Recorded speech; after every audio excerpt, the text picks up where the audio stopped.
శ్రీమాత్రే నమః. ఈ రోజు మనం మే 31 తర్వాత ఏ రాశులకు అనుకూలంగా లేదో ఈ వీడియోలో తెలుసుకుందాం. ఎవరైతే మన ఛానల్ ను మొదటిసారి చూస్తున్నారో తప్పకుండా లైక్ చేసి మన ఛానల్ ను సబ్స్క్రైబ్ చేసుకోండి. ఏ పాపం చేశారో తెలియదు కానీ 2025 మే 31 తర్వాత నుండి ఈ 4 రాశుల వారు అష్ట కష్టాలను అనుభవించబోతున్నారు.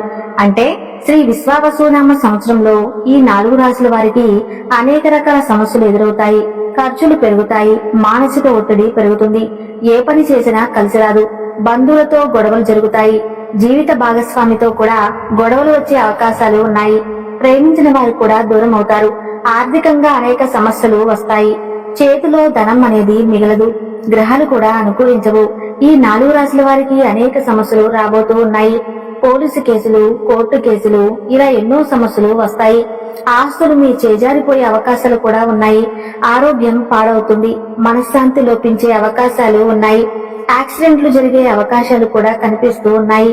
మే 31 తర్వాత నుండి ఈ 4 రాశుల వారు తస్మాత్ జాగ్రత్తగా ఉండాలి. ఒక చిన్న తప్పు చేసినా మీ జీవితం తలకిందులవుతుంది. కనుక మే 31 తర్వాత నుండి ఈ 4 రాశుల వారు చాలా జాగ్రత్తగా ఉండాలి, లేదంటే ప్రాణాల మీదకు వస్తుంది. మరి మే 31 తర్వాత ఏ 4 రాశుల వారికి కష్టాలు రాబోతూ ఉన్నాయో ఇప్పుడు మనం ఈ వీడియోలో వివరంగా తెలుసుకుందాం. ఈ వీడియోలోకి వెళ్లే ముందు తప్పకుండా కామెంట్ బాక్స్ లో శ్రీమాత్రే నమః అని చిన్న కామెంట్ చేసి ఈ వీడియోని లైక్ చేయడం మాత్రం మర్చిపోకండి. అలానే ఛానల్ ను సబ్స్క్రైబ్ చేసుకోండి. ఈ పంచాంగ శ్రవణం ప్రకారం శ్రీ విశ్వావసునామ సంవత్సరంలో మే నెల నుంచి 4 రాశుల వారికి విపరీతమైన కష్టాలు రాబోతూ ఉన్నాయని జ్యోతిష్య పండితులు చెప్తూ ఉన్నారు. మరి ఆ రాశులలో మొట్టమొదటి రాశి ఏమిటి అంటే మేషరాశి. అశ్విని నక్షత్రము 1, 2, 3, 4 పాదాలు, భరణి నక్షత్రము 4 పాదాలు, కృతికా నక్షత్రము 1వ పాదంలో జన్మించిన వారు మేషరాశికి చెందుతారు. శ్రీ విశ్వావసునామ సంవత్సరంలో మేషరాశి వారికి ఆదాయం 2గా ఉంది, వ్యయం 14గా ఉంది, రాజపూజ్యం 5, అవమానం 7గా ఉంది. అంటే వీరు 2 రూపాయలు సంపాదిస్తే 14 రూపాయలు ఖర్చు పెడతారు. 5 వీరిని గౌరవిస్తే 7 వీరిని అవమానిస్తారు. ఉగాది తర్వాత నుండి మేషరాశి వారికి ఆర్థిక ఒడిదుడుకులు ఎదురవుతాయి, ఖర్చులు పెరుగుతాయి. అలానే మే 31 తర్వాత కూడా ఎంతో విపరీతమైన కష్టాలు ఎదుర్కొంటారు. ఆదాయం తక్కువగా ఉంటుంది, దాంతో ఆర్థిక సమస్యలు ఎదురవుతాయి, అప్పులు చేసే అవకాశాలు కూడా ఉన్నాయి. అంతేకాదు మేషరాశి వారికి ఈ సంవత్సరం మే 31 తర్వాత నుండి ఆరోగ్యం కూడా బాగోలేదు, మానసిక ఒత్తిడి పెరుగుతుంది, రక్తపోటు, తలనొప్పి, మైగ్రేన్ వంటి సమస్యలు వచ్చే అవకాశం కూడా ఉంది. ఉద్యోగస్తులకు పని ఒత్తిడి పెరుగుతుంది, వ్యాపారస్తులకు మితిమీరిన పోటీ ఉంటుంది, ప్రేమికులు విడిపోయే అవకాశం కూడా ఉంది, భాగస్వామితో విభేదాలు వస్తాయి, గొడవలు జరుగుతాయి. అంతేకాదు రోడ్డు ప్రమాదాలు జరిగే అవకాశాలు కూడా ఎక్కువగా ఉన్నాయి. తాత ముత్తాతల కాలం నుండి వస్తున్న ఆస్తులు మీ చేజారిపోతూ ఉంటాయి.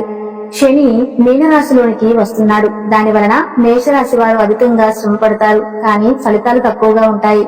ఉద్యోగాలు కోల్పోయే అవకాశం కూడా ఉంది, బంధువులతో కూడా వైరం పెరుగుతుంది. కనుక కోపాలు తగ్గించుకోండి, గొడవలకు వెళ్ళకండి. పుత్రుల వలన కూడా సమస్యలు వస్తాయి, చాలా జాగ్రత్తగా ఉండాలి. ఈ మేషరాశి వారు ఒత్తిడి కలిగించే వారికి, మానసిక వేదన కలిగించే వారికి దూరంగా ఉండాలి.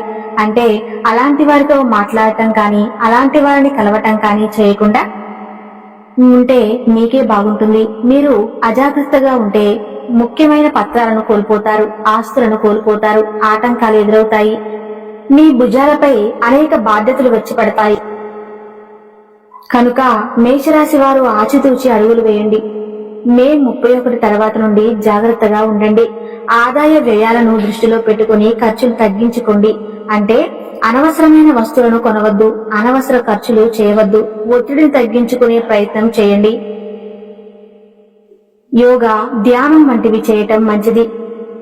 కుటుంబ సభ్యులతో పరస్పర అవగాహనను పెంచుకోండి, కోపాన్ని తగ్గించుకోండి. ముఖ్యంగా మంగళవారం రోజు హనుమాన్ ఆలయానికి వెళ్లి స్వామివారిని దర్శించుకోండి. సుందరకాండ పారాయణం చేయండి. అన్నిటికన్నా ముఖ్యంగా ప్రతిరోజు ఇంట్లో దీపారాధన చేయండి. అలా చేస్తే 90% వరకు చెడు ఫలితాలు తగ్గిపోతాయి.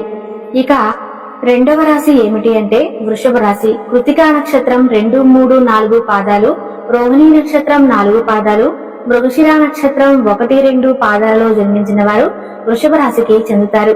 వృషభ రాశి వారికి ఆదాయం 11గా ఉంది, వ్యయం 5గా ఉంది, రాజపూజ్యం 1, అవమానం 3గా ఉంది. ఆర్థిక పరంగా వీరికి ఎటువంటి సమస్యలు రావు. కానీ వీరికి విశ్వావసునామ సంవత్సరంలో తప్పనిసరిగా అనేక కష్టాలు వస్తాయి. కనుక వీరు కూడా చాలా జాగ్రత్తగా ఉండటం అవసరం. మానసిక ఒత్తిడి వీరిపై ఆధిపత్యం చెలాయించవచ్చు. అంటే మీరు కొంచెం మానసిక ఒత్తిడికి గురవుతూ ఉంటారు. శారీరక సమస్యలు కూడా వస్తూ ఉంటాయి. మీరు క్రమశిక్షణను పాటించాలి, లేదంటే ఆరోగ్యం పాడవుతుంది. ముఖ్యంగా వీరికి జీర్ణ సమస్యలు, ఉదర సంబంధిత వ్యాధులు, వెన్ను నొప్పులు ఎక్కువగా వస్తూ ఉంటాయి. కుటుంబంలో తగాదాలు, వివాదాలు ఎదురవుతూ ఉంటాయి. ఉద్యోగరీత్యా అనుకూలంగా ఉండదు. ప్రగతిని సాధించలేకపోతారు. అంటే మీరు కోరుకున్న పెద్ద ఉద్యోగాలు రావు. ఏవో చిన్న ఉద్యోగాలు మాత్రమే వస్తాయి. ఇప్పటికే ఉద్యోగం చేస్తూ ప్రమోషన్ కోసం ఎదురు చూస్తున్న వారికి ఆ ప్రమోషన్లు దక్కకపోవచ్చు. పైగా పై అధికారుల నుండి ఒత్తిడి పెరుగుతుంది. కుటుంబ సభ్యులతో, దూరపు బంధువులతో గొడవలు జరుగుతాయి. బంధాలు పూర్తిగా తెగిపోయే అవకాశాలు ఉన్నాయి. ధనపరంగా సమస్యలు రావు. కానీ మానసికంగా, శారీరకంగా మాత్రం తప్పనిసరిగా కష్టం వస్తుంది. గ్రహ సంచారం కూడా మీకు అంత అనుకూలంగా లేదు. కనుక ఈ సంవత్సరం మీరు చాలా జాగ్రత్తగా ఉండాలి. కుటుంబ సభ్యులతో మౌనంగా, సహనంగా వ్యవహరించాలి. వృత్తిపరంగా కొత్త మార్గాలను అన్వేషించుకోవాలి. తొందరపడి నిర్ణయాలు తీసుకోవద్దు. మీరు ప్రతి శుక్రవారం లక్ష్మీదేవిని ఆరాధించి అమ్మవారికి ఆవు నెయ్యితో దీపం పెడితే చెడు ఫలితాలు తగ్గే అవకాశం ఉంది. అలాగే మీకు వీలైనంత దాన ధర్మాలు చేయటం మర్చిపోవద్దు. ఇక మే 31 నుండి అష్ట కష్టాలను అనుభవించబోతున్న 3వ రాశి కర్కాటక రాశి. పునర్వసు నక్షత్రం 4వ పాదం, పుష్యమి నక్షత్రం 4 పాదాలు, ఆశ్లేష నక్షత్రం 4 పాదాలు కర్కాటక రాశిలోకి వస్తాయి. వీరికి ఈ సంవత్సరం ఆదాయం 8, వ్యయం 2గా ఉంది. అలాగే రాజపూజ్యం 7, అవమానం 3గా ఉంది. మీరు పెట్టుబడుల విషయంలో చాలా జాగ్రత్తగా ఉండాలి. ముందుగా తెలుసుకుని పెట్టుబడులు పెట్టాలి. తెలియని వాటిలో పెట్టుబడులు పెడితే ధన నష్టం కలుగుతుంది. అంతేకాదు ఈ సంవత్సరం కర్కాటక రాశి వారికి మానసిక ఆందోళన పెరుగుతుంది. ఆరోగ్యం పాడవుతుంది. గ్యాస్ట్రిక్ సమస్యలు, నిద్రలేమి సమస్యలు వస్తాయి. కనుక ఎన్ని పనులు ఉన్నా వాటిని పక్కన పెట్టి సమయానికి తిండి తినాలి, సమయానికి నిద్రించాలి. లేదంటే తర్వాత చాలా బాధపడాల్సి వస్తుంది. పరిస్థితులు మీ చేజారిపోతూ ఉంటాయి. అప్పుడు ఇక మీరేమీ చేయలేరు. కనుక ముందే జాగ్రత్త పడాలి. సమయానికి ఆహారం తీసుకోవాలి, సమయానికి నిద్రించాలి. అంతేకాదు వీరికి కూడా మే 31 తర్వాత కుటుంబంలో కలహాలు పెరుగుతాయి. చిన్న విషయాల్లోనే కలహాలు పెరిగిపోతూ ఉంటాయి. దగ్గరి బంధువులను దూరం అవుతారు. జీవిత భాగస్వామితో గొడవలు జరుగుతాయి. ప్రేమికుల మధ్య కూడా గొడవలు జరిగి విడిపోయే అవకాశం ఉంది. పెళ్లి వరకు వచ్చిన ప్రేమ జంటలు కూడా విడిపోతారు. పెళ్లి కాని వారికి, పెళ్లి కోసం ఎదురు చూసే వారికి మాత్రం ఈ సంవత్సరం వివాహం జరిగే అవకాశాలు ఉన్నాయి. ఇక ఉద్యోగస్తులకు అంత అనుకూలంగా ఉండదు. ప్రమోషన్లు ఆలస్యం అవుతాయి. నిరుద్యోగులకు కోరుకున్న ఉద్యోగం లభించదు. శాలరీలు తక్కువగా ఉండే చిన్న ఉద్యోగాలే లభిస్తాయి. వాటితోనే సరిపెట్టుకోవాల్సి వస్తుంది. కనుక పెద్ద ఉద్యోగాల కోసం ట్రై చేసి మీ సమయం వృధా చేసుకోవద్దు. వచ్చిన దానితోనే తృప్తి పడండి. మళ్లీ వచ్చే ఏడాది పెద్ద ఉద్యోగాల కోసం ప్రయత్నించండి. ఇక విద్యార్థులు కూడా ఈ సంవత్సరం అంత అనుకూలంగా లేదు. ఏకాగ్రత పెట్టి చదవకపోతే సమస్యలు ఎదుర్కోవాల్సి వస్తుంది. కనుక కర్కాటక రాశి వారు ఈ సంవత్సరం జాగ్రత్తగా ఉండండి. కోపతాపాలు తగ్గించుకోండి. కుటుంబ సభ్యులతో ఎక్కువ సమయం గడపండి. విద్యార్థుల చదువులో క్రమశిక్షణ పెంచుకోవాలి. కర్కాటక రాశి వారు ప్రతి సోమవారం శివారాధన చేసి రుద్రాభిషేకం చేసుకుంటే చెడు ఫలితాలు తీవ్రత తగ్గుతుంది. అంటే సమస్యలేవి రాకుండా ఉంటాయని కాదు, 50% సమస్యలు తగ్గుతాయని అర్థం. శ్రీ విశ్వావసునామ సంవత్సరంలో మే 31 తర్వాత చెడు ఫలితాలను పొందబోతున్న చివరి రాశి ధనుస్సు రాశి. మూలా నక్షత్రం 4 పాదాలు, పూర్వాషాఢ నక్షత్రం 4 పాదాలు, ఉత్తరాషాఢ నక్షత్రంలో 1వ పాదంలో జన్మించిన వారు ధనుస్సు రాశికి చెందుతారు. వీరికి ఈ సంవత్సరం ఆదాయం 5, వ్యయం 5గా ఉంది. రాజపూజ్యం 1, అవమానం 5గా ఉంది. ధనుసు రాశి వారు ఈ సంవత్సరం ఏ పని చేసినా కలిసి రాదు. అనేక రకాల సమస్యలు వస్తాయి. ఆర్థికంగా ఒడిదుడుకులు ఎదురవుతాయి. అనవసర ఖర్చులు తగ్గించుకోవాలి. పెట్టుబడుల విషయంలో చాలా జాగ్రత్తగా ఉండాలి. ఈ సంవత్సరం కొత్త వ్యాపారాలు ప్రారంభించడానికి అనుకూలంగా లేదు కనుక ఎవరు వ్యాపారాలు స్టార్ట్ చేయవద్దు. ఉద్యోగ పరంగా కూడా అస్సలు బాగోలేదు. ఈ సంవత్సరం మీరు మాట తప్పే పరిస్థితులు వస్తాయి కనుక ఎవరికీ తొందరపడి మాట ఇవ్వవద్దు.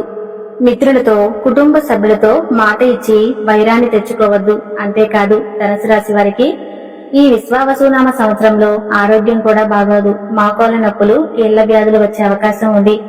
గ్రహాలు కూడా వీరికి అనుకూలంగా లేవు. పోలీసు కేసులు, కోర్టు కేసుల్లో ఇరుక్కునే అవకాశం ఉంది కనుక ఎటువంటి అక్రమ పనుల్లో పాల్గొనవద్దు.